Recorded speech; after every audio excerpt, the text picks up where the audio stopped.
Hello and welcome to the Just Another Castle podcast. I'm your host, Matt, and with me this week is our pro gamer, Mike. These french fries are really hot, and it's hard to drive with them. Calling it for the road. And let's hope some New York cops aren't listening. And our retro aficionado, Unoclay. Well, howdy, partners. I'm coming to you from the Rattlesnake Springs Desert.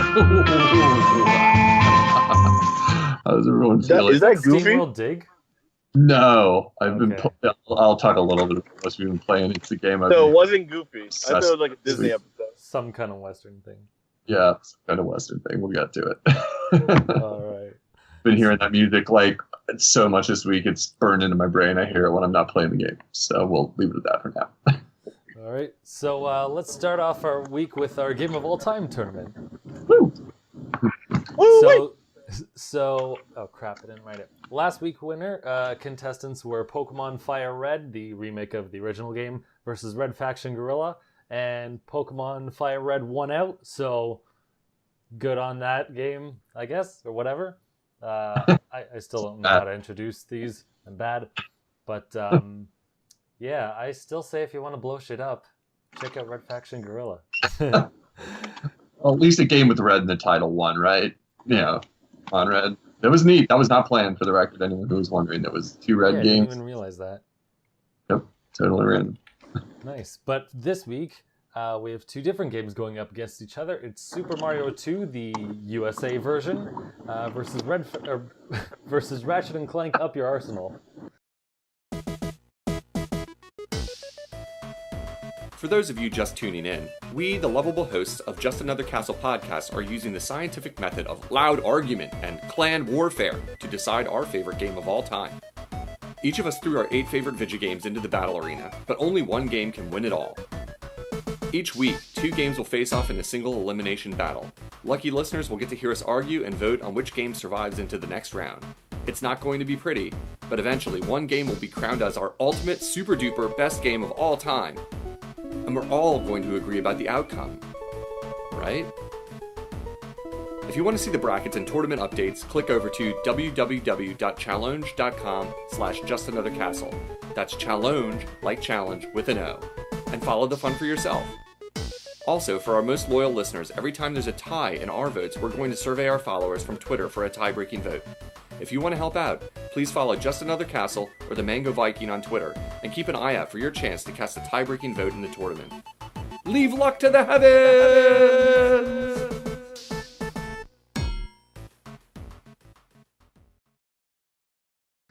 So, I believe, Unoclay, you voted for Super Mario Brothers 2? Yeah, I'm pretty sure he did. I mean, I did. those games are pretty clear, and I know I didn't vote for it, so. Totally. So, yeah, Unoclay, you voted for Super Mario Brothers 2 then? I sure did. Sorry about that. I had a little disconnect there. That's good. I forgot about it. Yeah. Now, before we get into this, now, is Super Mario World's in it? Right? In the tournament? Right? That's in the tournament, correct? I don't have the bracket numbers. Okay. Yeah. But Super Mario Brothers 3 isn't. I just wanted to ask Clay why 3 over 2. I just wanted to hear. Or you just being devil's advocate? Oh, well, the answer to that would be that I like it better. All right, that's not a good enough answer, man. That, you know, I mean, that sounds like something I would say. I'll let that. I mean, the honest truth of it is, I don't want to derail everything too much talking about my personal game preferences. I did put Super Mario Brothers 2 in there. I know it's probably not the world's most popular opinion to put 2 over 3. I played both of them when they came out originally, being the old guy on the show here. Loved them both infinitely. I think Super Mario 3 is the first game I remember ever staying up like most of the night with a friend trying to beat, like that formative memory of like, mom's not making us go to bed and we're going to sit here on my buddy's floor and just like get all the way to World 8 since you can't save, and then like not be able to finish it and fall asleep like laying on the floor like kids. But I don't know. I'll defend it in my segment, but for some reason I always come back to 2, even being the sort of bastard child of the early trilogy. That's fair, man. I just wanted to know because I know you're the retro guy, so it's, you know, it's so perspective to see. You know, so you have a better childhood memory with it. It's just why, I mean, Goof Troop is one of my favorite Super Nintendo games. Right? Nobody will tell you that's one of its best games ever. Goof Troop. Like, I had to hold back voting that in. All right? 'Cause all I used to do was play that with my younger brother all the time. So For sure.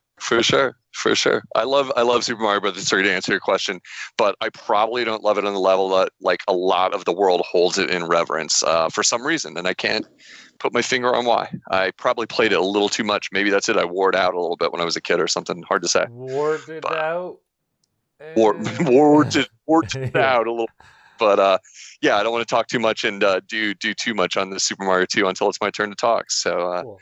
So Matt, what do you think let's this get to week? it. Did you want to go first, or would you rather? yeah, let me go first. Let me go first, since it's both your games. Wait, no, you're going to be the you deciding. have to be last. Yeah, because you have to No! be the You're the deciding. deciding. Yeah, it's too bad. Yeah, why don't I just continue since I was already talking about that? So Makes let the me most get this sense. timer set up. Oh, that's not 45 seconds. That's 30 seconds. Yeah, 45 from me. Yeah, you only get 45. Matt gets the extra 15 seconds. He's the Yeah, judge. I get 15 seconds. He's the host. All right. So whenever you're ready, in 3, 2, 1, go. I never played Ratchet and Clank, so I'm going to be sticking with my own vote this week, which is Super Mario Brothers 2, the USA version, which is the one with Wart and Shy Guys, if anyone's confused of which version.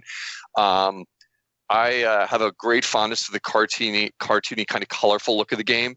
I miss, in fact, that almost no Mario since then has the mechanics that it features: the picking up objects, the keys, the hiding from the masked man. I forget his name. That you're inside the jars, running around, getting the keys. I love the mechanics of the game. I kind of like the repetitious nature of the bosses, where you'd fight Birdo again and again, but you'd get harder and harder, and then there'd be the one-offs like the mouse boss and the claw grip boss. Love the final boss, Wart, and that final scene. No spoilers for who's play it, but that final scene, the music that plays when you see the ending of the game, it's got the best ending of a Mario game, probably arguably of all. But all those factors combine to be a really playable game with the right amount of difficulty, really fun, not the longest, thoroughly entertaining. Time. Perfect, if I do say so myself. Well, to be fair, I kind of play fast and loose with the time. I want someone to be able to finish at least the sentence that they're saying, rather than cut them halfway off. Now that I know, I can make sense go on.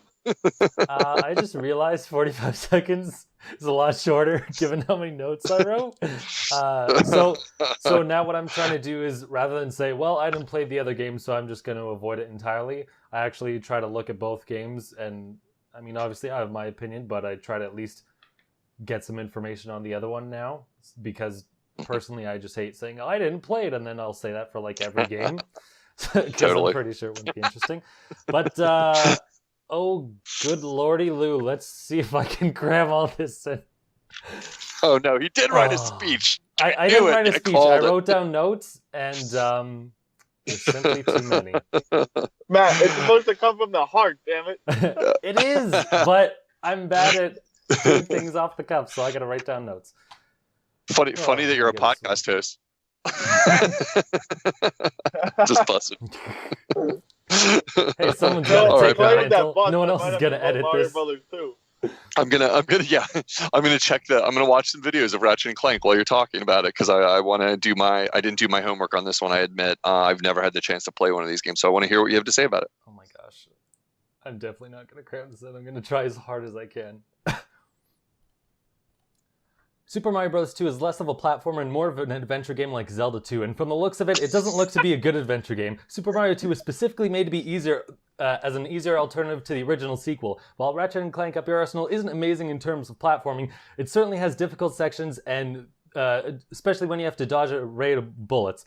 Super Mario 2 tries to be a platformer and an adventure game, but it kind of doesn't deliver on both sides, whereas Up Your Arsenal is a decent platforming, but delivers on great shooting. You can set out robots to seek and destroy enemies, throw out mini turrets, throw a grenade launcher that spits out multiple grenades, open a black hole, suck in enemies, turn them into ducks, all that kind of stuff. There's crazy weapon variety. You also get additional bonuses for each of your weapons, and this isn't even talking about the great characters, the dialogue, the story, unlockable cheats, skills, all that crap.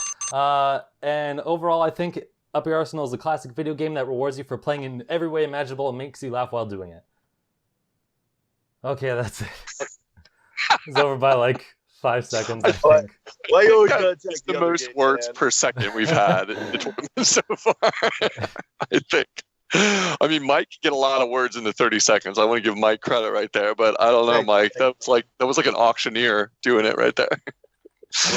I'll give you that, man. I'll give you that.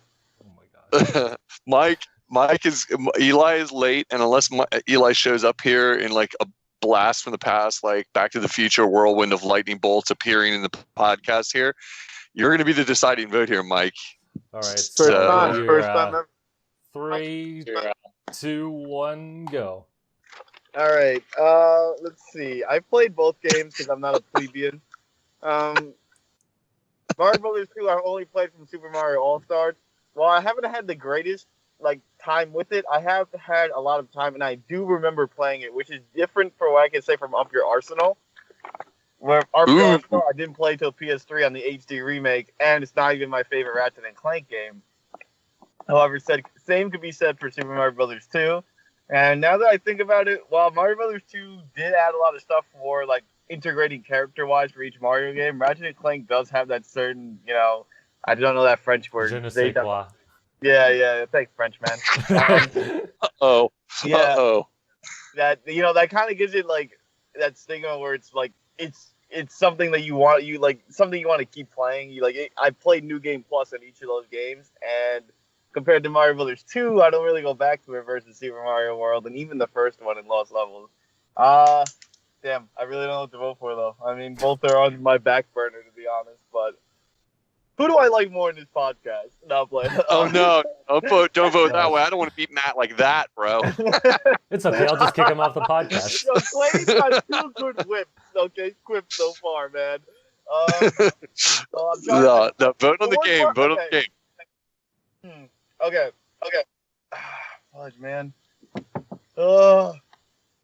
You played them both. I'm gonna have to go with Clay on this one. I can't remember Ratchet and Clank 3 like I can 1, 2, 4, 5, and 4, 5 and PSP. I can't. Who's the main bad guy in 3 of your arsenal? I can't Dr. remember. Nefarious. Oh, The dude, best I thought one. I thought it was the second one, to be honest. So, my bad. I already clicked the button. My bad.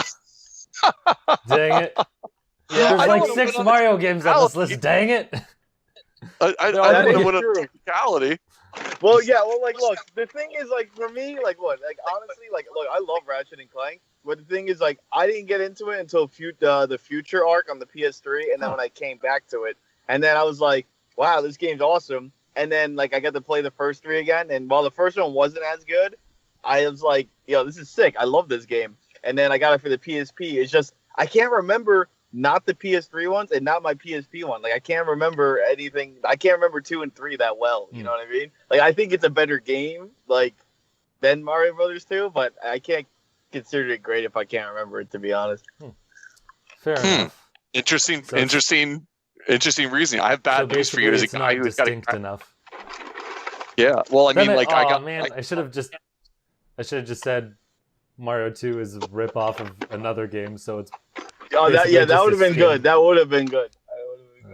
Oh, man, on a technicality of memory. I mean, I get what you're saying, but I have bad news. The older you get, the more it's going to happen. You might change your criteria a few years down the road because I can the remember older you get- every great game I've played, though, and every shit game. So, I mean, while Ratchet is a great series, I can't remember that game specifically, but I can remember playing Mario Brothers 2 a lot. So, All right. you got to give it that, all right. All And right, Clay, Matt, I'm sorry. yo, you never thought you were gonna win one game this tournament. There you go, bro. You see, I feel like I'm getting Wait, the pity no. vote. This has to be the time Eli shows up halfway through and changes it. I think Fair, the voting fair. closes in 5, 4, 3, 2. And One. sorry, drop the call on guys, Unoclay, I it's guess. Eli over here. Doesn't count. Yeah, I wanted the photo finish. If Eli would have popped in there, totally fair game. Totally fair game. Yo, I never thought that Clay would win a game. Even last week, I was like, oh, Ratchet not gonna win. But I get the pity vote, man. I'm feeling the pity no, vote. it wasn't here. a pity vote though. It wasn't a pity This vote. is crazy. All right. We'll wrap this up. I do want to say, funny enough, I have 4 or 5 games in a row I had Red Faction Gorilla. I've Up Your Arsenal this week, and then at least the next 2 weeks, one of them is Mario 64 and Banjo-Tooie. Those could literally be anyone. But yeah, I can't give like any the spoilers. next the next 2 weeks. So like a month in a row straight.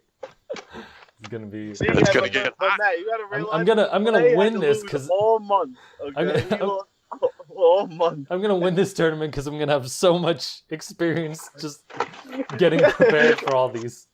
Yo, Matt, so what do you do in both your games, man? You like We don't know. We're gonna figure that out. We'll see. We're gonna figure that out when we get down the road. When Yeah, we get we're down like- the road. Because I If know someone Matt- else feels is- strongly about it, then we'll let that person take the other side. Yeah, we might- Or Yeah. yeah. It's not for like a couple of months. yeah. Yeah, No, TBT. I just So. know you like to attack the other games, you know, in your speeches. You know, so it's gonna be like, yo, I that gotta. Banjo-Tooie. Oh, wait a minute, I like that game. Yeah, that'd be funny. If Yeah, I he have to fight does. both sides. That's true. You're the guy that likes to come hard at the other guy's game. I noticed that. Don't think I didn't notice. Gonna be noted for the future. Gonna Yeah, be you like, gotta bring your that's A a game. shit game. I can't just say Yeah, like, that's a well, my shit game. game's great. I have to compare why my game is great. It's Fair, gonna be fair. huge. So, All right, but no, yeah. man, like you We're know getting what? huge in here. it's getting huge. But yo, you know what, Clay? You gotta take probably your only victory. All right, go take. Oh, the brother. Wow. Man, painful. Painful. Go out with the missus, get a nice dinner. You know, celebrate. Like, hey, babe, I finally got a game in the go-to list. Honey, this dinner's on Mario 2 and the Shy Guys. I tell you what. That sounds like the name of You know, the band that plays in the background. Before I have to disconnect for a bit because I finally Yep. parked. All right. One thing I would say is, Clay, you got to give your thanks to Game Grumps because I was rewatching Game Grumps play Mario Brothers 2. And that's Oh. also wires in my head. No, that doesn't. How Those- can you use that as your argument for? Oh It's man, well I not my remember it argument. I was better. like, I was just like, oh yeah, I used to do this, and then like it was funny. You're like, I remember this because I watched it last week. Hey, I did click my PS profile today, and I did look at Ratchet and Clank games. However, I didn't make it all. I didn't scroll all the way down to Up Your Arsenal, Matt. To be fair to you, it is hard to delineate which ones are which. Because I forgot which two has the weapons. girl on back. I forgot That's which all I ones are. Like I remember Dr. Nefarious, but I forgot like which weapons are in which game. I'm like, oh, that's the one with Mr. Zircon, right? It's like, no, it's another one, and the PS3 one has Mr. Zircon. I'm like, what? Yeah, and the Like, disco it's- ball for the enemies. Like, Yeah. I mean, I think like it's really a really well made game, and that was one game I was actually upset I didn't play on the PS2. That's how great it is. Honestly, the commercials were great, and I borrowed my Mhm. friend's PS2 to play it. But I think we'll have to start moving on so it doesn't. Get All right, too boys, crazy. I'll be on in about 5 minutes. Yep. Catch you later, man. All right, Matt. So, Matt, All right. I think now we usually talk about what we've been playing, and you Yes. have been playing video games, I bet. Yeah, you've seen apparently. No, you'd I'm bring guessing. it up. It's what we do on this podcast, truly. Really? So yeah, I've been playing. I've gotten back to the Fall Part 2 Unbound. I Nice. dropped it for a couple of weeks for I forget what other game I was playing, but whatever. I dropped it for whatever reason, and I finally got back to it, and I'm liking it more so for the story than like the game, which I think I could be said for the first one as well. Mhm. The combat actually I've tackled with more, and it's not like as bad or annoying as I thought it would be, so that's Mhm. good to hear. But and it's not even that like common. It's just like, oh, you know, once Mhm. every while you have it. But I'm Right. liking it, and I don't know how much. Have you seen any trailers for it? I haven't watched anything of it, so I'd appreciate a spoiler-safe version of whatever you're thinking about it generally. I mean, I know it looks a little bit like the original Fall, but I've avoided like looking at it because I'm really excited to play it. Okay, so I'll avoid saying, I guess, anything too Plot- specific. Yeah, avoid plot points. Yeah, I would appreciate that. Because I'm there's sure- stuff in like one of the trailers that you can see that you Mhm. do with the main character. But it picks up. Mhm. But it picks up right where you end off at the last one, which is nice. And they even let you access a little cutscene in case you forgot, which is good because I played it like 2 years ago. So, you know, I remember the gist of it, but it's just nice, especially if you haven't watched it. But I'm liking the story, but as far as like the game is, I don't know. I don't think the game play, if you can call it that, because it's like basically a point-and-click adventure game. I don't think it's like as good as the first, simply because I think the puzzles are more confusing, and maybe I'm just stupid or something. Yeah. But yeah, I don't know. I've just been having a harder time figuring out the puzzles. I thought the first one was pretty hard at points. You really have to buckle down with the game. Not pretty hard, but reasonably hard. Yeah, I don't think it was like easy, but it was like, okay, I figured this out. Now I get what I'm supposed to do, sort of thing. Whereas this one, I'm like, I don't know what I'm supposed to do. I did what I thought I was supposed to, but I couldn't. So I like looked it up, and it was like something else. I'm like, okay, I never would have guessed that. And some of them are just like. Do you think it's fair? That's the big thing about difficult puzzles. Is it fair, or is it just kind of like a little obtuse? It's like where it's not really like fair that you can solve it. Good use of that word. Yeah, to me it feels a little obtuse. And I mean, like technically, some of the times I've played like at night, and I was like literally falling asleep just because I was tired, not because of the game. But even when I went back like the next day, I'm like, okay, I remember what I was doing. I don't know how to finish it. I'm gonna have to like look this up for a second, because like one of the sections has you repeat a sequence, and you have to like figure out what you have to do differently in a certain part of the sequence. And I'm like, okay, I think I'm supposed to do this, but I don't know, or what can I like change? I can't figure it out. Right. So I think that's is a bit more annoying. For sure. But I still like I'm still mostly in it for the story anyway, and I think the story is pretty interesting. So I'm like what game, since I wasn't here for the beginning? It's called The Fall. It's the second Captain Toad 2? Nice. Yeah. Puzzles are too hard for you in Captain Toad 2, man? Come on, man. Totally. At least it's got a good story now. Alright, The Fall. Alright, cool. Is it last question, since you probably already said this, is it a Switch indie game, or is it a PS4 game? Okay. The first one's not on Switch. It was on Wii U and some other platforms, but and you played the first one? Yeah. Okay, cool. That's cool. And the second one, it's a really good game. Well, Mike wouldn't like it probably. It's kind of not up his alley in my mind. Maybe he would. You never know with Mike, but like, probably not.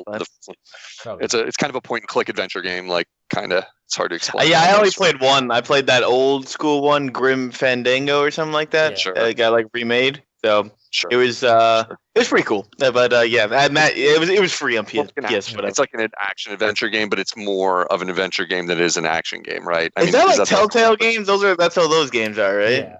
Good point. Okay. Because I know they have like that Batman game that comes out like every few months or something like that. So sure. The bats. For sure. So anyway, Matt, like to circle back, like so you're thinking it's probably not quite as good as the first one, or you just think the puzzles are too hard? I think it's just that the puzzles are a bit unclear to figure out. Okay. I think a bad puzzle though in a game just means poor game / level design. Like a puzzle shouldn't be like super hard where it's like what the fudge is going on. It's like one of those like super tedious. Here's an extra bonus thing. But like you're saying, it sounds like a story mode puzzle, and you're like, the hell am I supposed to do? Like that's not good at all. Like you know what I mean? Like that, especially in a game you're telling me like a progression, clicking, whatever, point and click kind of story game. Like you want to keep going on, and now you're stuck, and you're gonna be like, "Well, I'm done for the day." After you fail the puzzle 3 times, and you try to come back tomorrow, and then it wanes your interest. You know what I mean? Like I don't think that's very good game design. Yeah, that can be frustrating for sure, especially in an adventure game. I mean, the old point and click games like Grim Fandango and stuff are littered with that problem. So it gets a little funny. But he's talking about a modern game that was designed. I don't know. I have to play it and get back to you guys on it. I do plan on playing it at some point because we've talked many times. I love the first one. So, But anyway, you're enjoying it. You're going to finish it probably?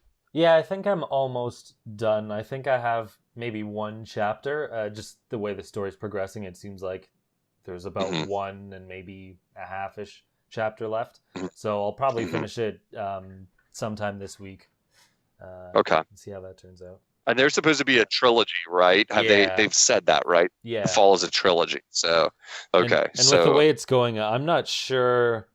Like, obviously, I haven't seen the ending or anything yet, but I'm kind of wondering what the heck they're going to do with the third one already. With the way they're setting it up. But interesting. It is. Cool. It is interesting how this game is different than the first one, and for people who have watched the trailer, it's abundantly clear like what's different about it. But did you have any other questions, Unoclay? Because I know I'm gonna play it no matter what, because I like, for people who didn't hear us talk last, like 2 years ago, maybe even a long time ago, about the Fall Part 1. The plot is really good. It's got a really cool futuristic dark setting. It's AI and robots and a sense of desolation. There's flavors of like Metroid in it. There's flavors of like 2001 Space Odyssey in it. It's got a cool plot, and I've said 100 times, it's not my major thing in games. I'm not that big one way or the other on a plot. Like, I just want to play a game, and it got me that I wanted to see what happens next, like at the end of the first one. So I'm glad to hear at least it's worth keeping your interest, and you're not like, this sucks, I'm quitting on this. Like, I did have to cheat on one puzzle in the first one. The very first puzzle you come to, I could not figure it out. I think I had that problem too. It's like, just like literally, like I hadn't figured out how to play the game yet, and had to like literally cheat to solve the first significant puzzle I came to look it up. You're like, I'm going to quit on this game. I can't figure out what to do. And then after I solved that and got my head around how the game thinks, then I was able to make progress. So I'm hoping that maybe it's a little similar with this one. Once I get a chance to play it, that I can like most of the time solve it without cheating. And then when you do get really stuck for the sake of fun, just like you're doing, kind of look it up if it's really, really obtuse, as you put it. So yeah, I think I know the solution. It's just I don't know how to reach the solution, sort of thing. Mm-hmm. Right. That is a classic problem with some adventure games. I can remember growing up in the days before the internet, and you get stuck on games and you were pretty sure you knew how to do it, and it's just absurd because you can't make it happen. You're like, and sometimes you were right, and sometimes you were really wrong, and the game was tricking you, almost like deking you like into thinking you knew how to solve it, and then it turns out no, it's something completely different. But adventure games kind of the casualty of the genre. So yeah. Plus, I want to finish it because I'm getting Kirby tomorrow, so gotta move on to. No, I do actually want to finish it, but it's just more of a bonus. Like, gotta do it.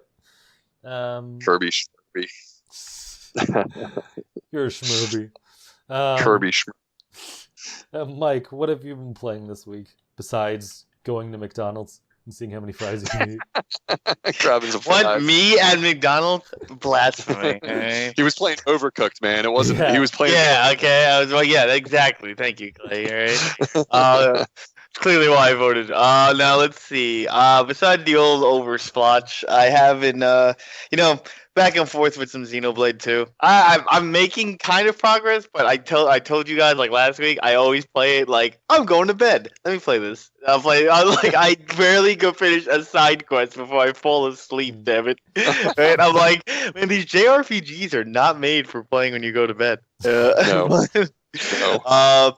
I'm getting Kirby when I go back next month, but other than that, I picked up Sea of Thieves, that game made by Rare, RIP. Yeah, I haven't played it yet. Obviously, it just came out yesterday at like midnight. So I'll tell you how it is. Like, anyone who doesn't really know, it's basically a pirate adventure game where you can team up with 4 other people or be by yourself, and you do pirate things like plunder treasure chests. You reload your pistoles. Yeah, dude, it's sick. It's sick. I picked up this game called Darwin Project. It's like in an alpha or beta on Steam. It's like a 10-player free for all kind of thing. It's really fun, actually. Like it's not like Fortnite and all PUBG, like the other big craze. Like you have to you use bow and arrows and shovels and stuff to like fight people, but like. The cool thing about it is somebody could be the moderator / director of the game. So it's like being a dungeon master, and you're like, I'm going to close this area. Or like, wow, I like you, Matt, so I'm going to give you plus 500 health right now. And you're like, oh, okay, and while you're in the middle of a fight or something like that. You know what I mean? Like, it won't be anything like, oh, you're unkillable. But he'll be like, you know what? Like, oh, I don't like you. You're gonna be the target. You're gonna be the main target of this game and all that, and then everyone can see where you are for a bit. You know, so it gives you. It's like a cool little mix up for it. What was that on? That's also on PC. That's also, and then I turned on Smash for like the first time in like I think a month, and I was like, and I played after about 30 minutes. I was like, eh. And I was like, I'm glad I didn't vote for this game because I was done after 30 minutes, dude. I mean, I tried to spice it up. I tried to play some random online, and I just kept getting the same 5 characters: regular Charizard, blue. How many hours did you play Wii U Smash? I mean, like, let's be real. Oh, overall, I wonder how many hours I do have. It's got to be at least 200, over 200. Yeah, I was gonna say. I mean, you played in tournaments. Like, it's fair. I'll even count if I count travel time with it, like 350, easy. You know what I mean? Like, but I don't know. Like, I maybe it's just because like I was just playing online and Glory is so limited too. You know, like I'm really hoping maybe for the next one it won't always be, you know, FD like they have since Brawl. You know what I mean? Like at least give me an occasional Battlefield. You know, just give us the beta stages. Yeah, exactly. Like I like the idea you could do the teams and I like you could do free for all, but like I don't know, doing FD all the time is kind of boring. You don't have to give me freaking like the Star Fox stages, you know, but just. You know, maybe something with one platform or a different song. There's other like even if you don't go by tournament standards, there's other like fair stages to use that are like fun to use. Exactly. It's just like I hate to say it, but you just sound like someone who played enough of a game and maybe you're not quite as into it right now. Like that's 100% it. You know, like I mean, we're getting Splat Girl, and then Xbox is gonna give us Banjo finally, and then you know we're also getting Boy Tune or whatever the kids call it these days. You know, Splat Girl, Boy. Oh yeah. And Goku, everybody, and Goku. Yeah. Oh no! You Clay, you take that shit back, okay? I'm a huge DBZ fan, and if that happens, I am going to write a personal angry letter. Okay? I'm gonna be like, dear Miyamoto, you still He's suck. not even... And he's like, I was gonna say, I'm not even in it. I'm like, I had to get you anyway. Like, I had to blame you. All right. I'm like, it's your fault. Alright. Look, we're getting Daisy, we're getting Waluigi, and we're getting actual costumes. That's all we need. We don't need an actual trash game. We need just Smash with more Nintendo. Alright? That's it. And Scorpion. Alright? You know? He was on Super Nintendo. Yeah, Mortal Kombat 1 and 2 were on Super Nintendo, bro. Why can't we have that? That sounds like everybody on the planet right now. I didn't mean to get him started, Matt. I'm sorry. No, it's fun. It only takes a little shove, all right? I mean, that's it. And Goku. Oh, yeah, of course. You know what? I just realized none of us voted TMNT4 Turtles in Time in the GOTY tournament. How dare all of us? All right. It's a good game. That's a great game. Yeah. Good game. But not the best ever, but good game. Whoa. What do you like, the regular TMNT arcade game or the X-Men or the Simpsons one? Because none of those are on the level of the Turtles in Time. Oh, brother. Well, anyway. Good stuff. Playground fights, man. Playground fights, indeed. All right. So, Unoclay, what have you been playing? So I caught my eye in the eShop a few weeks ago, and I talked one friend into getting it because it seemed like a really great idea. Turns out I love the game. I got some issues with the co-op, but the game in question is The Escapist 2. It's a game that's been on other platforms and got ported to Switch. I believe it was on PlayStation. And it's a prison break game. The thing that really caught my eye about it is that it's got like Super Nintendo modern retro graphics that really stood out. They looked pretty eye-popping when I saw the trailer for it. And the scenario seemed really cool to me. I if I had to put it into words, it's like I never played a game where you escape from jail other than just as part of the plot, like maybe like, you know, in Batman or something, you know, in the Arkham City game or whatever, things like that. This is like a whole game where it's like a sandbox. I think technically truly a sandbox game, which is, we've debated before about what it means for listeners who might be like, I don't quite know what that means. If I had to put it into words, it would mean a game where the solutions are open-ended and you can play. That's why it's called Sandbox. You can kind of play around. The game has a lot of crafting in it. It's one of the fundamental gameplay mechanics. So you're always searching for items. You're robbing other prisoners' desks. You're buying items from other prisoners in the marketplace and stuff like that. And you're trying to craft items. The game doesn't come with instructions. So you kind of have to sit there and figure out the crafting trees by reading through the menus and thinking, what do I want to do here? You know, obviously. And there's lots of different scenarios. You know, when the game opens, you can play the first 3 scenarios, which are like a regular prison and then a train escape where you're on a prison train, which I haven't played yet and looks really cool. I'm sort of saving it. And then I went straight ahead to the third one that looked to be the hardest. And it was harder anyway than the other 2 from what I've seen from playing it and talking to my friend who's also playing at the same time. But, you know, and that's a Old West scenario where you're in a Western prison breaking out. I don't have a lot to compare it to because I don't play a lot of these games. It's crafting and it's making items. I love the idea that it's open-ended and there's lots of items you're not sure what they do. So you can try and imagine new ways to escape from the prison. You know, after playing probably 10 hours of the game, which is absurdly long, it turns out, for what I ended up doing, I just escaped from the jail after maybe 10 hours today. And I straight up did the classic, dig under the prison wall and run for it. Like nothing fancy, but the game is pretty cool because it's got a lot of like, I can see where it's going to go when you go to the harder levels. It's got a lot of expectation that you think hard about what you're doing. And there's some punishment when you don't think hard about it. Like if you start trying to chip through a wall, for instance, a really obvious example, and you don't hide it somehow when you're done working on it, if the guards see it, they're going to put the prison on lockdown and they're going to fix the wall.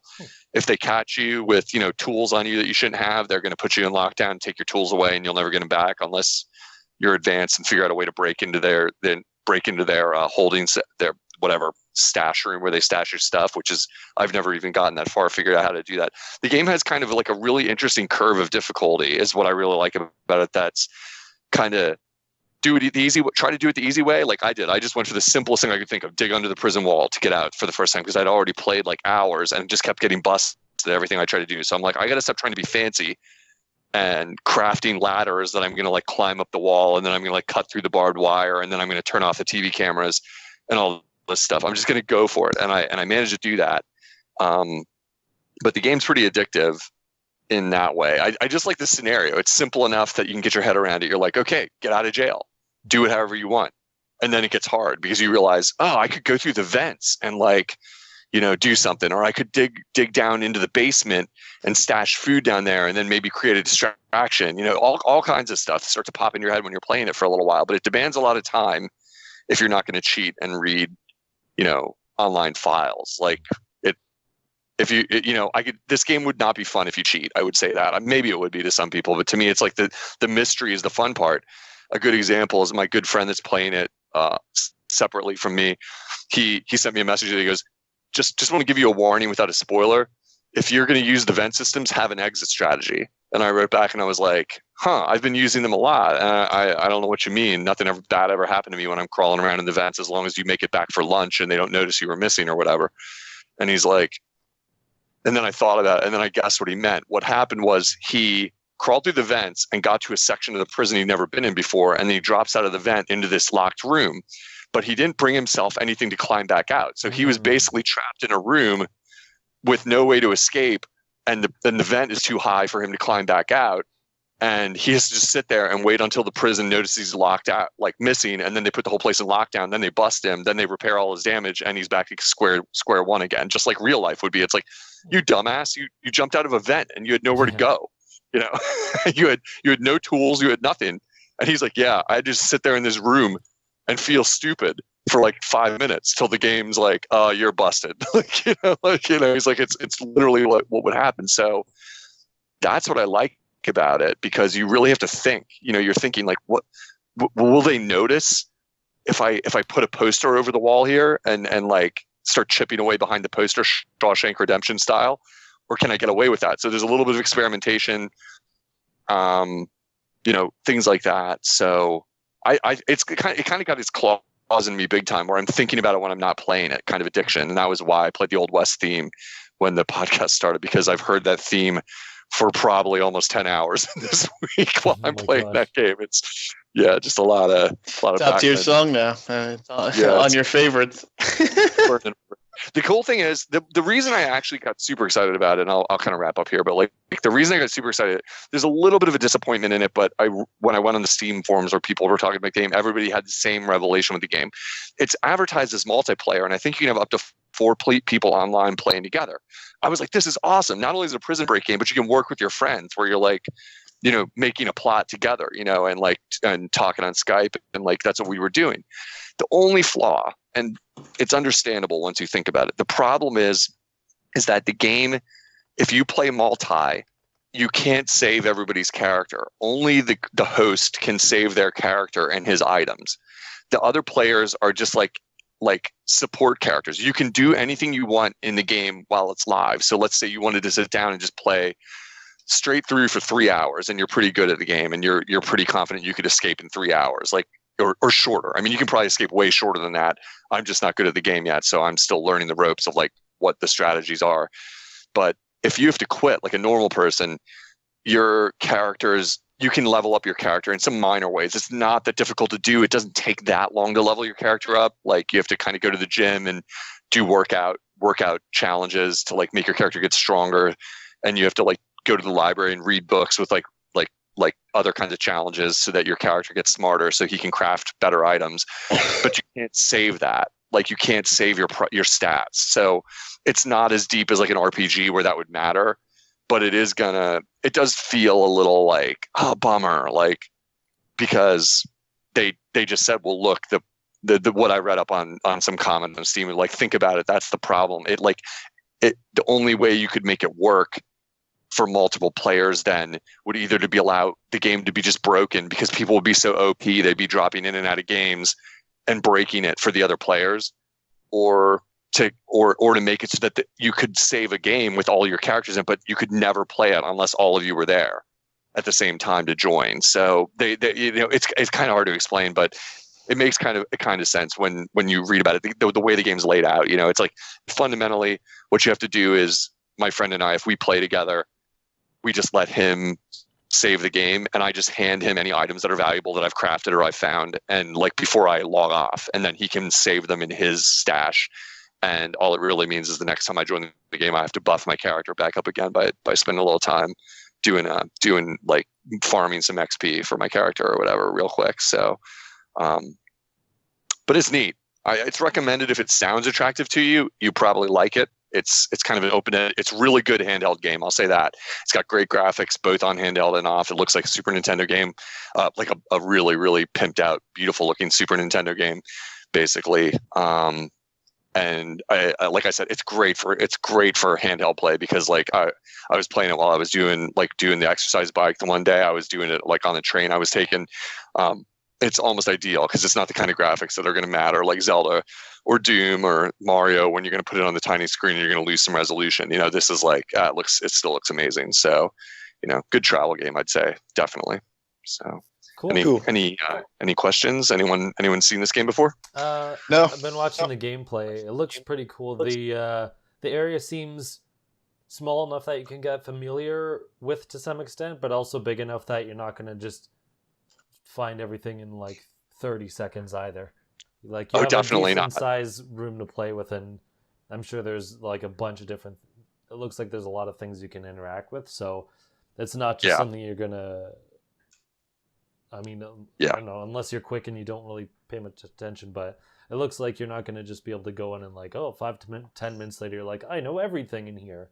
No, so definitely not. Opposite. Cool, I after playing 10 hours, I haven't even gotten to sections of the prison I broke out of because you would have to commit to it. You'd have to commit to, like, there's sections of the prison that like would be hard to get into because you're just a prisoner. And like, you can see that might be one of the strategies you would do.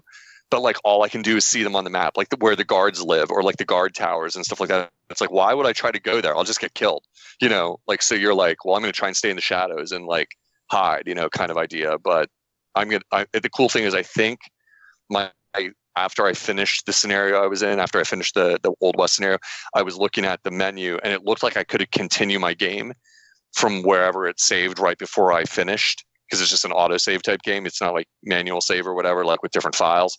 But I think I can continue. So I was like, oh, that's kind of cool. I can jump back into that scenario with all my items still intact, and then go and try and figure out other things about that prison without having to like farm my way up again from the bottom. So I'm ironic. You like a game when you're excited about doing something like almost anal like that. That I'm like, oh yeah, I'm going to go back into the level I finished and explore some more, like just for fun now that I finished it and know what I'm doing. So, yeah, it's a cool game. I really I'm enjoying it. It's like I said, don't be turned off about the whole multiplayer thing I was explaining.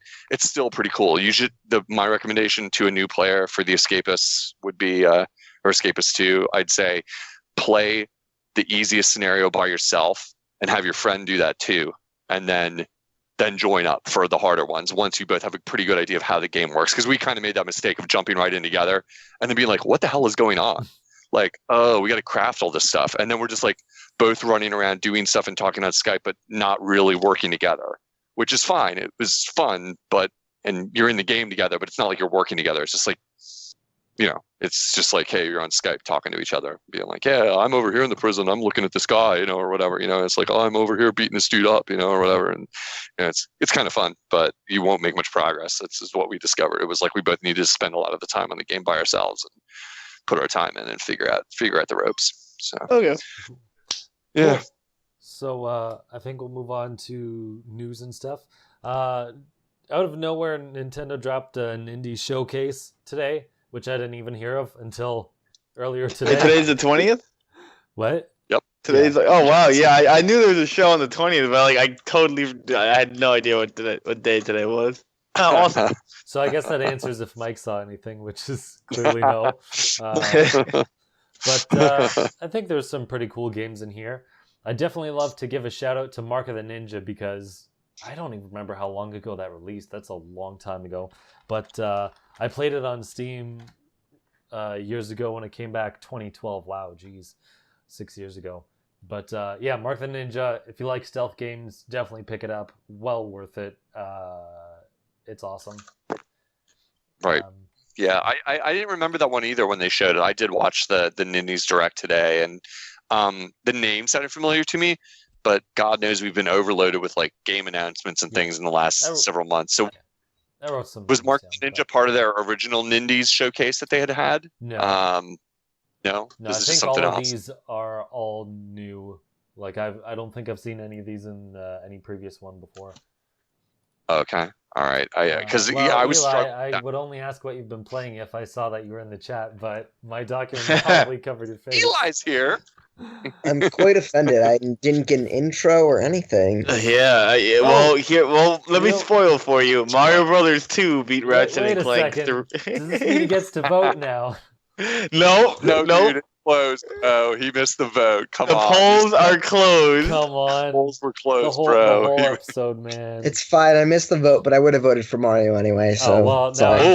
Now I'm glad he didn't show up. Maybe should. Maybe if he would have voted, I would have voted for Ratchet and Clank just to be a. We know you would have done that just to troll us. We know you. I mean, I would never, but and then we would have had to go to Twitter, and they would have said Mario 2 because who's going to vote for Ratchet and Clank on Twitter? Really, they don't. How dare you? They're going to go Mario. I'm gonna have to kick you off. You're in podcast jail. I'm booted. Eli, have you played anything this week that you want to give a shout out to? So I did want to talk about, since I played over break, a few games, but the main one I wanted to talk about was Night in the Woods, which I beat and played through, which was a really interesting game. It's kind of like a,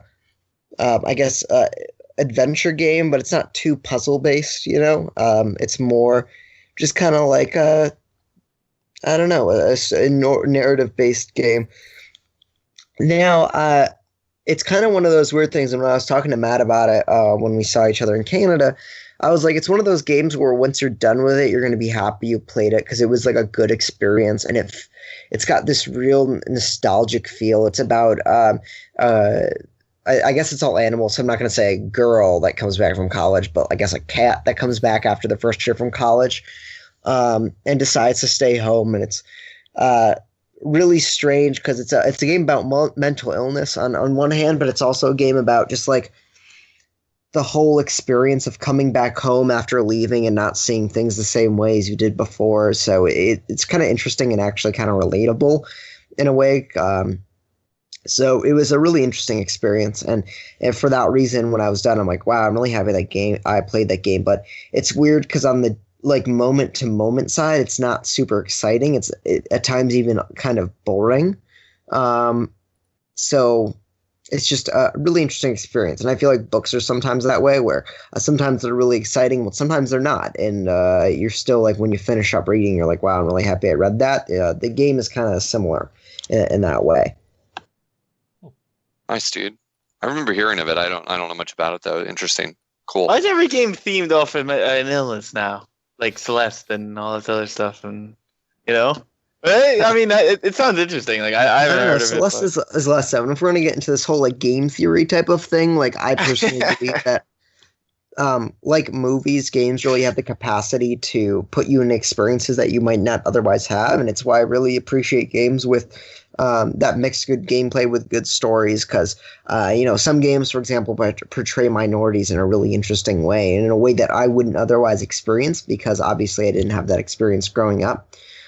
So it's one of those things where, of course, I don't want someone to beat it over the head with it, and I'm not the type of person that's going to be like diversity for this, the sake of diversity. But there are perspectives that we don't really experience or see, and I think that games have a unique way to portray that and to show experiences that you might not otherwise go through.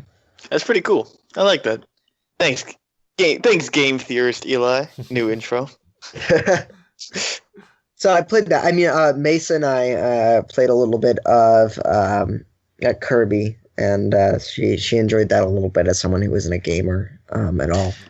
Oh yeah, you have new Kirby. So how's multiplayer? Like you said, you've played both. I'm assuming from single multiplayer. I'm kind of irritated because the multiplayer doesn't give you control over like a second Kirby or something like that. It kind of just puts you in control of one of the assistant characters. So whereas I have the ability to jump as much as I want and suck up objects or whatever, she's just kind of constrained to whatever side person I pick up along the way. So that's how it was actually for Return to Dreamland. Like, so you didn't get to be Kirby Yellow, like Kirby 64. You would be Bandana D, or you would be like Sword guy. So it's usually like and she's not that experienced with video games, so she just got to be a Waddle Dee. And couldn't really adjust very much from that. Well, you have to unlock. You have to like it changes unlock the game Meta that Knight much. and DD, right? Like I don't. So she was. Oh, you have to unlock them. Oh, okay. Because I know second player is always Meta Knight in Return to Dreamland, and third player is always Spear Waddle Dee. She was playing as she was playing as Spear Waddle Dee, and just stabbing stuff with a spear, and that was enough to suit her fancy. I have the opposite problem. I want to play the other characters except Kirby because some of them look pretty cool. Does this one have the Nest one? This has the Nest power, right? Or that's Planet Robobot, right? Or they brought it back over. Yeah. Okay. That power is awesome. That was like one of my favorite things about Robobot. And like that, I would feel like you, man. I'd be like, all right, if I'm second player, like, man, I want to be the Nest one. Like, I'm tired of Spear, but nah. But when you get to play Meta Knight, it's way better. And you're like, oh, I can jump, and I'm way cooler. So satisfies your needs. Nice. So there were like a lot of games in the Nintendo Direct today. We were saying right before Eli joined, Matt, were there any that you were thinking we should specifically zero in on? What you said about Shadow of the Ninja is something you're interested in. Yeah, Mark of the Ninja. So if you like stealth games, pick it up. Definitely worth it. I'm gonna have to rewatch the trailer for that because I doesn't felt like really show the game like in the trailer much for whatever reason. It's remastered. I don't know what the heck they're adding. They haven't said on their Twitter or anything, but just look up like gameplay on YouTube and it's pretty cool. But there were a couple other ones. Like The Messenger is basically a Ninja Gaiden game. So if you like Ninja Gaiden, it looks pretty cool. People have been saying that, but then there were plenty of people like chiming in saying the comparisons to whatever like were being made don't seem accurate. I haven't analyzed it because I was kind of confused by the comparisons that were being made right off the bat for The Messenger. It does look cool. It's got a cool looking art style it looks like kind of a platformer, like retro modern platformer with like, I don't know, it's got a lot more sophisticated elements than like original Ninja Gaiden. I would say that, like watching the little bit they let us see of it or whatever. So, but at least inspired by. For sure, like for sure. Yeah, and you got a sword and a bunch of other stuff. It does look cool. It does look cool. It's got good graphics. It's like some of the shots show him like dodging through like laser detecting whatever items and like all kinds of weird. It looks like you can do weird physics in the game, like far more than the punishing difficulty that I have such a love-hate relationship with those original Gaiden games. Like, boy, I spent a lot of time in my life playing those. But it does look good. It looks like I don't remember who is developing or releasing that one. But it definitely felt like one of the ones they were highlighting a little more during the direct today. Yeah, what else, Matt? Eli, you had a chance to see the Nindies direct today? I think he's on mute. Anyway, the one game, Matt. Whoops, anyone else? Yeah, sorry guys, I was on mute. Sad. Yeah, I was like talking, and then I'm like, darn it, I'm not talking. So, yeah, no, I saw the direct today, and it was nice to see all the indies and some of the ones from other platforms. It looks like they're also getting some exclusives. Also, really fun fact: on my way back from Canada, I was like waiting in the Greyhound station. I met some random dude who was going back to Montreal or Quebec. We were just talking. He's like, "Yeah, my friends are developing a Switch game," and I'm like, "Really?" And he's like, "Yeah, they're like some game called Lightfall," and I'm like, "Huh." I haven't heard of that. So he went and we exchanged information. I sent them an email. I'm like, hey, just keep me updated on your game's release. And all of a sudden today, I see it featured like pretty wide and prominently in the direct. I'm like, hey, I know those devs now. That was yeah, that game looks really good too. It's like kind of like a really artsy looking platformer. If I got the picture of what it was, right? Like. It looks looks like the main thing, the main gimmick is the fact, right? I guess I won't call it a gimmick, but the main feature is the fact that you can like set up your own platform, like your own block mid jump. Yeah, you like create a platform at will. Like it looks a little bit Meat Boy-ish, like a little bit like, whatever, modern platformer. Yeah, with like build a platform mechanic, like on the fly or whatever. It looks good. Yeah, it's and it crazy. looks Small world. Yeah, and overall it looks like it's great that they're getting Nindies, and it's cool to watch these. I'm always excited about the big Nindies coming to the console. Some of the system exclusive features and stuff. The one game that I was particularly surprised and impressed by and curious about was the pool game. Yeah. That does look funny. You were surprised in a good or a bad way? Good. I mean, I'm excited to check it out. It looks very interesting.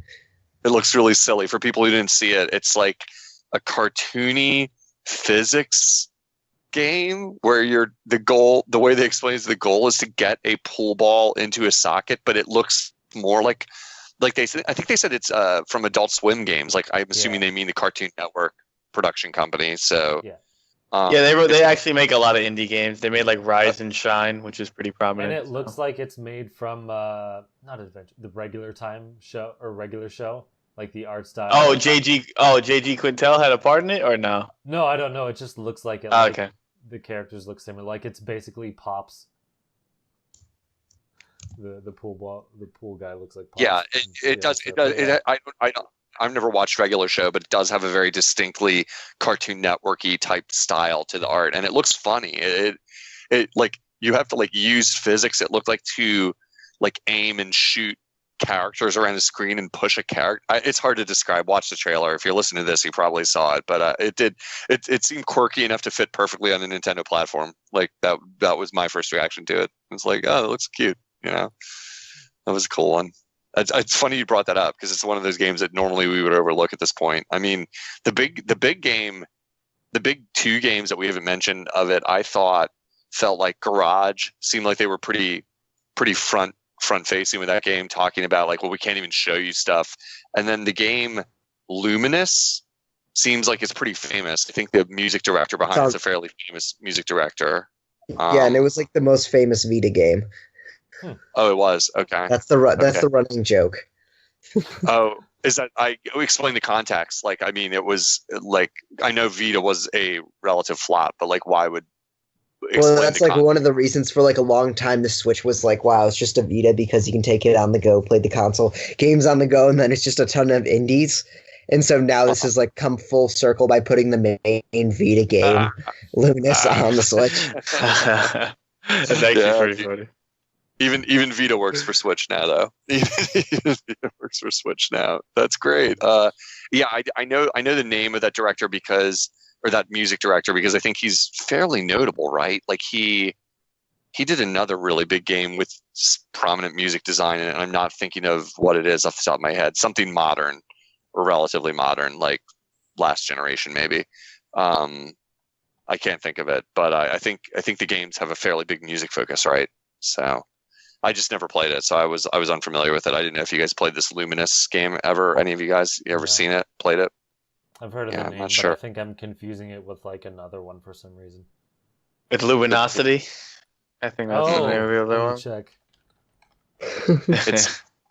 It's hard to say because like looking at it, it looks like a puzzle game. So it's one of those things that's like hard to get your head around when you're just watching a short video of it. Of like, oh, why is this?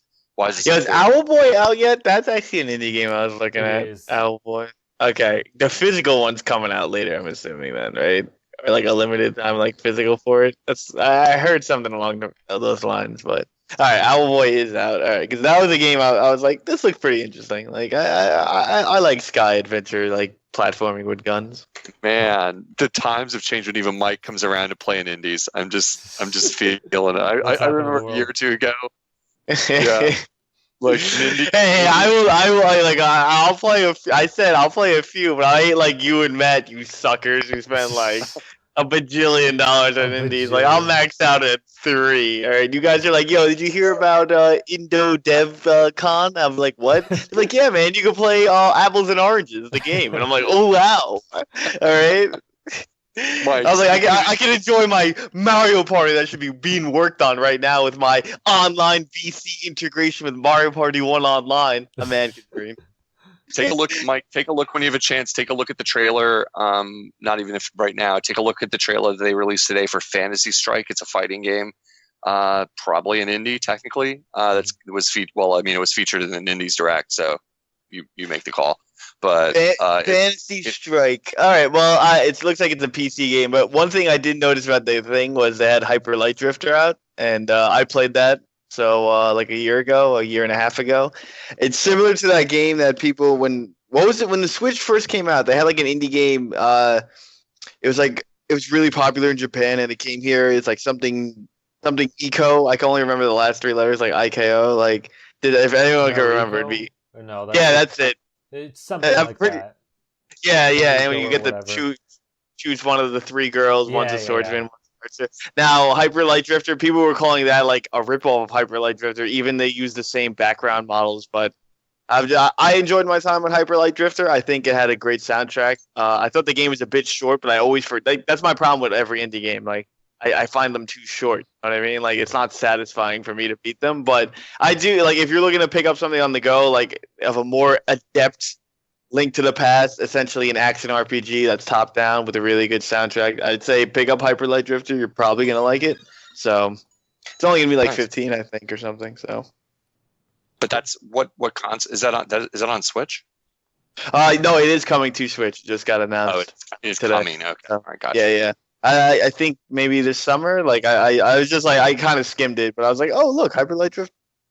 From what I could see, Game Maker Studio, summer 2018. That's what it's aiming for. Gotcha. So before wrapping up, I just want to say it's interesting to see Fantasy Strike on here because I forget how I heard of it. Maybe I was just bored and was looking at Kickstarters, but I remember like a year or something ago, I saw a demo or whatever online for it. I'm really fulfilling my role as the demo king. But yeah, I saw there's like a beta or whatever you could download. And I'm like, oh, this seems pretty cool because the main gist of it is it's supposed to be like an in-between fighting game where it is more complicated than Dive Kick, but like isn't as insane as Street Fighter. It's like a Smash Bros version of Street Fighter. So it looks pretty cool. We'll see how it'll work. But it's just funny that that's coming to the Switch because I'm like, hey, I remember this game. I literally have it the demo on my desktop. There's the same thing with me in Titan Souls when that originally came out. I had that demo on my desktop, and I was like, huh. I just never got around to it, but it was pretty fun, the demo. But I actually, Hyper Light Drifter was like one of the very first games. Like I was like, oh, I really want this indie, see what happens with it. And when I did beat it, I was like, I know I didn't get everything, but I was like, damn, that felt short. Like I don't know. That's my problem with indies. Like I said, like I think there's a lot of work put into it, but obviously it's not going to be like no Mario 20 to 40 hour adventure I'm going to get out of it, or even like Kirby's 10 to 15. Like these games are 5 hours, and it's just like I don't feel satisfied when I beat them. It depends. Or the satisfaction is like 10 to 12. Yeah, There's it's games just that are like 10 hours. Yeah. But still, I don't know. It just doesn't give me that same gratitude of beating it. I don't know. Different folks, different strokes, mate. Sure. All right. I think the funniest game is probably Bomb Chicken. I think that's like I don't say funny. That I'll like I never know what games I'll buy, but like out of these, I'm like that looks like the funniest one. I kind of want to buy it now. But that's so funny that would be the one. That would be you're like a chicken and you poop out bombs and you can stack your poop it bombs. It blows and shit up. Yeah, we know, Matt. I didn't even think of that. Exactly. It's just oh, it's so brother. good and funny. Oh, brother, how did I know? Like, yeah, that's pretty great. You like to blow shit up. If people didn't catch that last week, we've discovered all the way to like Matt's Venn diagram. Like, can you blow shit up? Is it on PlayStation in a game that the other people here don't like? The third circle is I don't know, what's your third circle? Because that's what your games have been so far. You get the Ratchet and Clank, you got the red. Does it have a demo, of course? Come on. Does it have a demo? What am I missing here? It doesn't have a demo. Matt Likey in the center. Oh, how did I forget already? Yeah, I mean, there were a lot of games. It was really, well, not a lot, but it was like a cool little feature. I think some people might be disappointed if they tune into this. Like we just got our heads knocked back like 2 weeks ago with like the big direct with like so many things, with the Smash reveal, with the most people all over the planet were pretty excited about that direct. This coming on right on the heels of it, it's like Nintendo can't win, because I'm sure there were people tuned in today and were like, "What was this? This is too short. What is this? Where's my Smash Bros?" And it's like, guys, it said it was Nindies.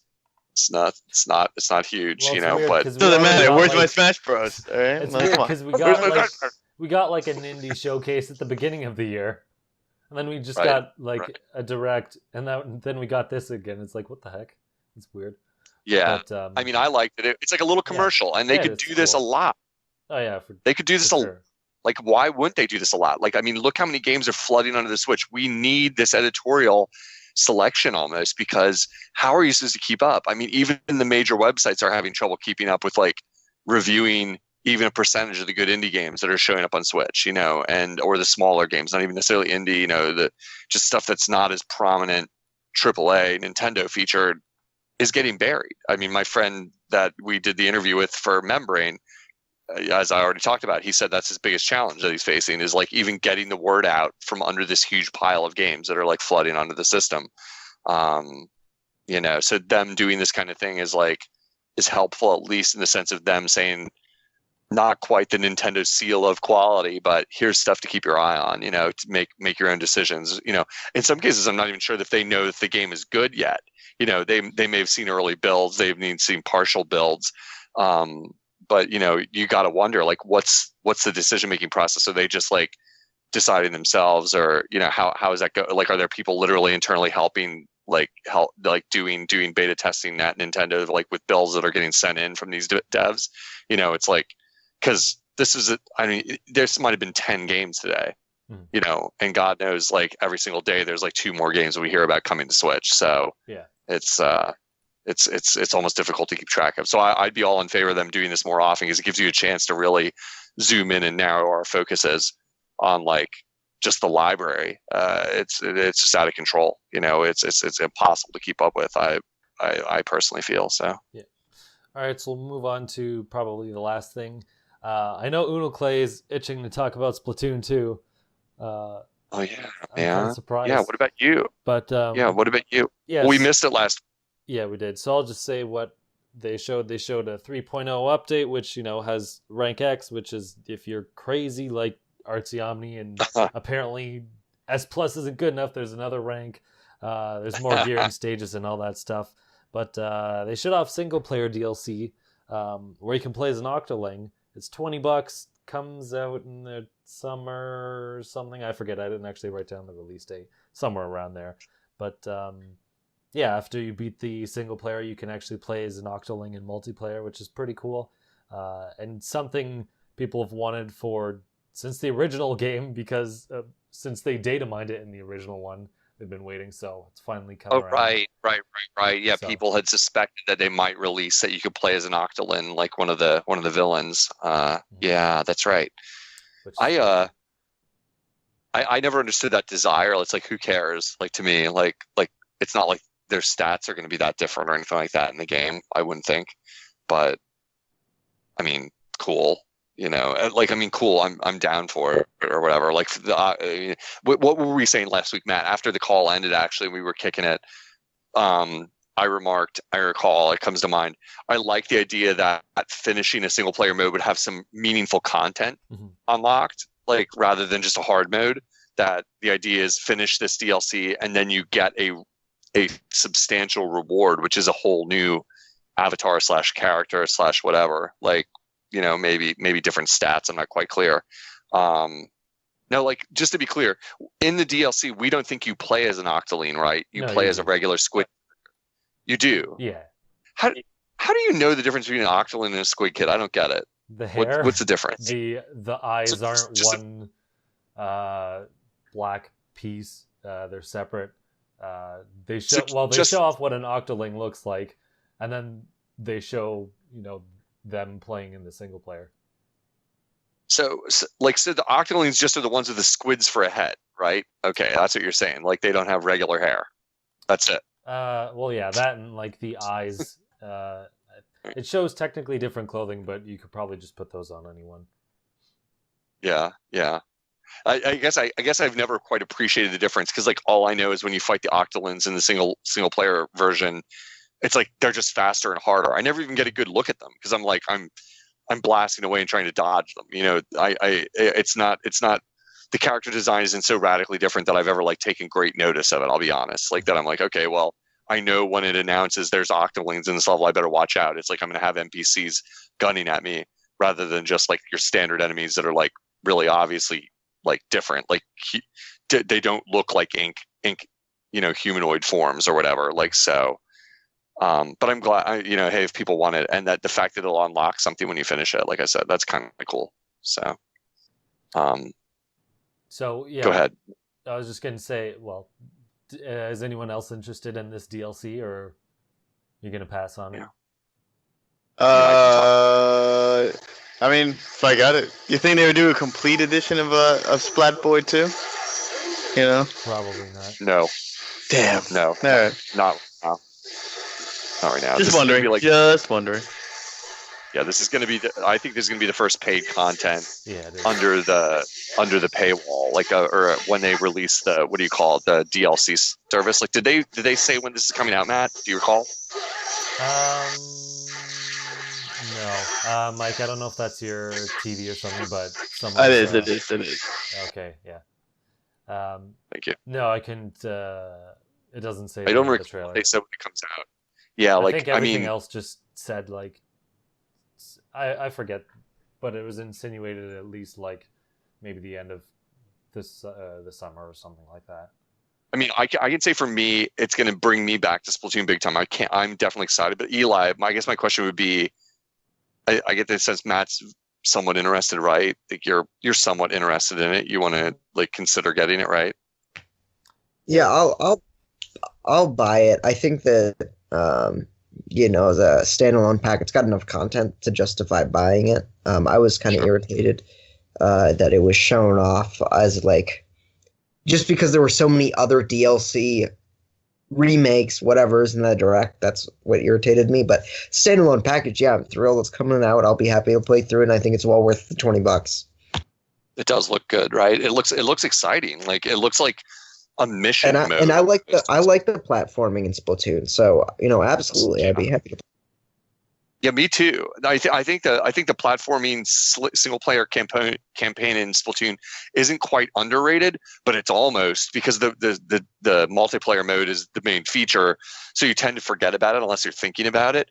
But I mean, the graphics and the gameplay and the physics of it, like I've said it before, it calls back to like Galaxy for me, like the look of it and the flavor. Not granted, you can't run upside down, it's not spherical, but just kind of the look of it or something reminds me a lot of Galaxy when I'm playing the original single player campaign, and even in Splatoon 1 and in the new one.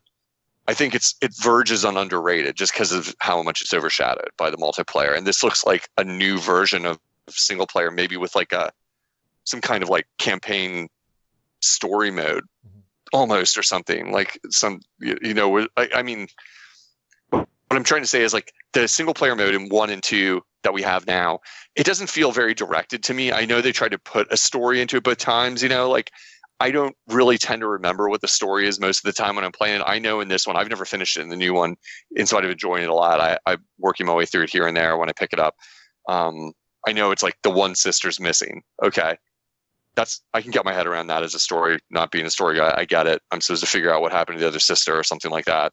Who cares? I'm mainly just doing level after level from the hub worlds, shooting out there and being blown away by how funny the clever mechanic of whatever level I'm in is. I'm like, oh, this time they did this, or this time they, changed it up and made me use this gun, or whatever. And I really enjoy it, but there's not like some deep story I'm really focused on. It's mostly level by level. And the way the trailer made it look with the vibe of the subway and showing her using maps and stuff, and the other octolings around her and stuff, like ominously staring at her as she's walking by, it feels like, oh no, this is going to be really focused on a story almost. That was the impression I got, and it seemed like a cool story. It seemed to like have a certain flavor to it that it looked cool. Well, they were also like test tube chambers, a la like the Matrix or any other anime. Where like, oh, are they like created in a lab or something? Like some sort of origin story going on.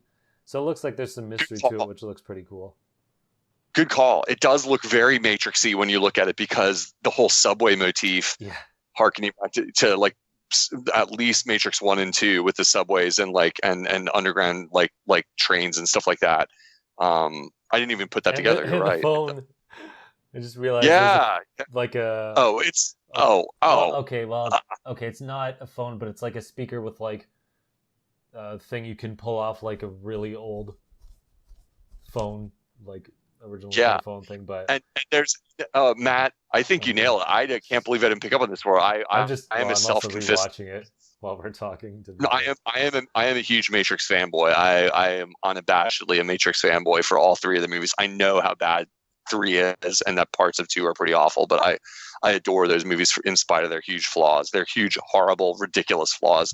But I can't believe I didn't pick up on it, because even the very end of the trailer, it looks like maybe she got killed and then wakes up on the floor, like Matrix-esque. Like she wakes up like she's alone in a train station, and it feels like that Matrix flavor of like waking up somewhere else, like, or something. Like, that's really cool.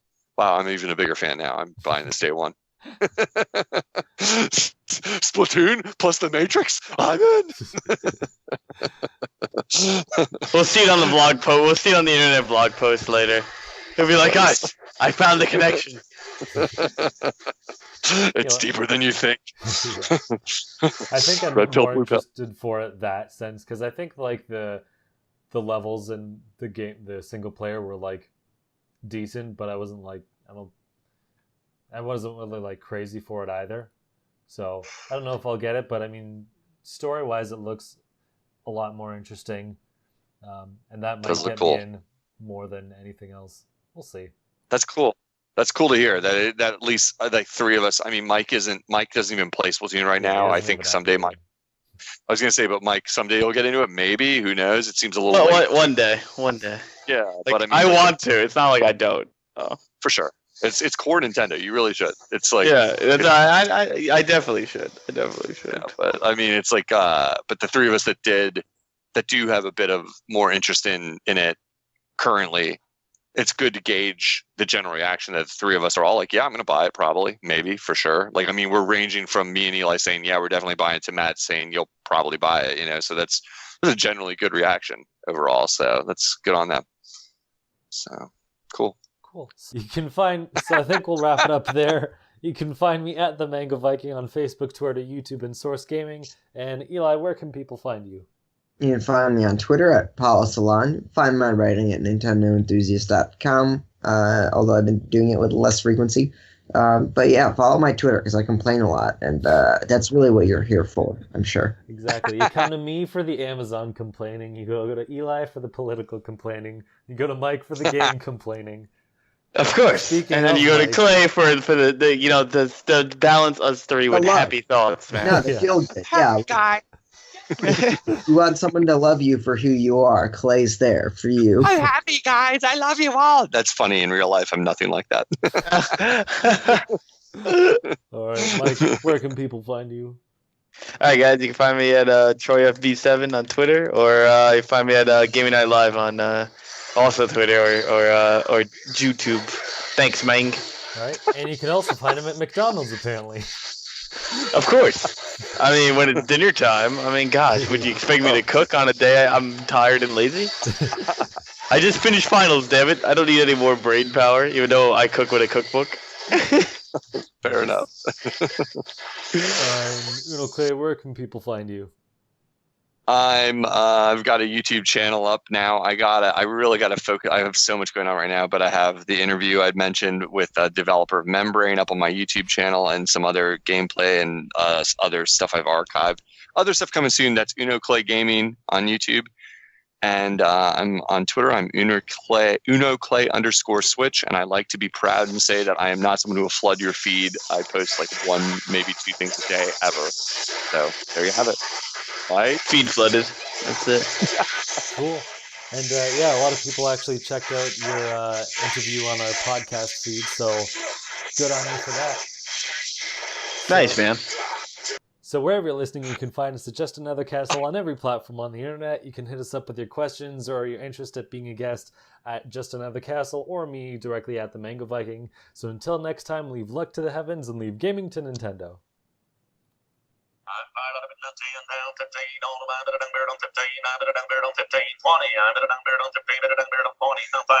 Goku and Smash.